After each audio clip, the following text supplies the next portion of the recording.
clips of the installation of this 320 liter per hour E85 compatible grams fuel pump on the 98 Honda Prelude. So I gathered up the clips and I went ahead and made this short little video. So this will tie it up and hopefully it'll help you out if you need any. Alright, so the installation of a new fuel pump strainer was pretty easy. The kit that came with the grams, these two strainer options were actually in the reverse direction. As you can see here, we have the strainer facing more towards the front of the vehicle, I believe it goes, and the strainer kit that came with the fuel pump actually faced the opposite direction. And it gives you two options, a short one and a long one. So I had to end up buying this fuel pump strainer off of Amazon, relatively cheap. It was that Spectra Premium here. There's a number there, STR38. So yeah, went with this option. It was reasonably inexpensive, faces the correct direction, came with the required washer type barb needed to hold or restrain the fuel pump strainer from falling off, so it's good and secure. As you can tell the difference here, here's the stock one, or at least the one that was on the vehicle from my purchase. I do like this a little bit better. It looks like it has a nice baffling system on the inside, which is kind of nice. On the interior of this, you can feel it. It's got something, but not near as relevant as this old fuel pump strainer.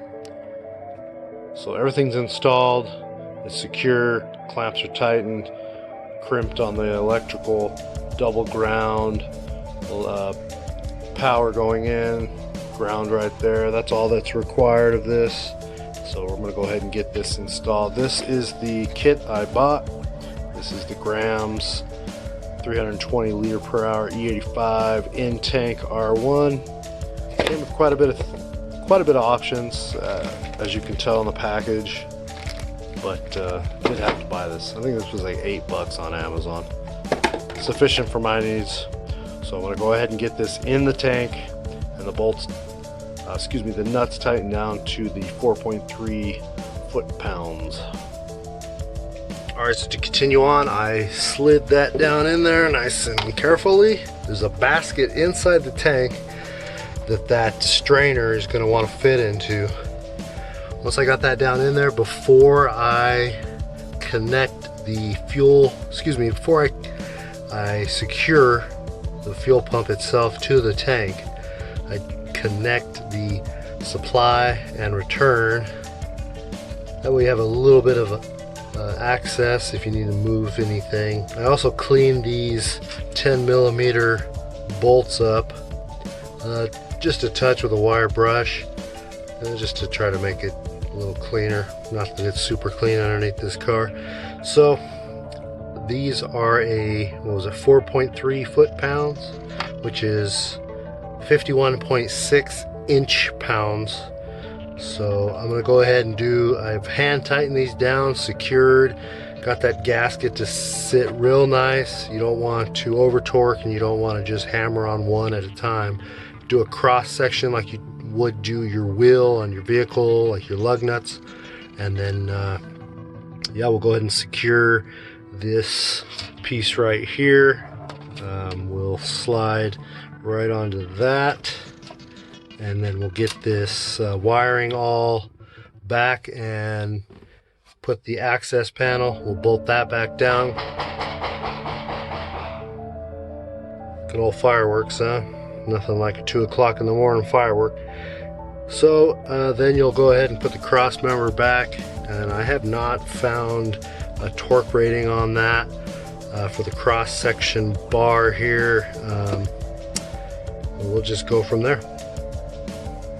And that's pretty much it. I went ahead and reinstalled the access panel after I took care of the wiring and all other components. Installed the 4 Phillips screws, and we'll go ahead and get this floor support structure back on with the 10mm bolts. I recommend anywhere from 7 to 12 foot-pounds.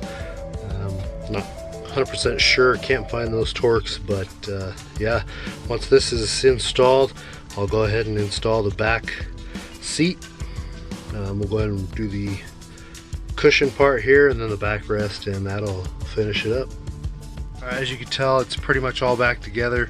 I will wait to do the seat here for just a little bit. I'm going to work on the rear strut at some point, so I'm going to have access to this, and I can just hold off putting those seats back in. It's just like I said, a couple bolts, so no big deal. Hope you enjoyed the video. If you found it helpful, if any of this is useful, you got a comment, perhaps you would consider subscribing. Let me know what I did right, let me know what I did wrong, and I'll catch you on the next one. I gave you my heart.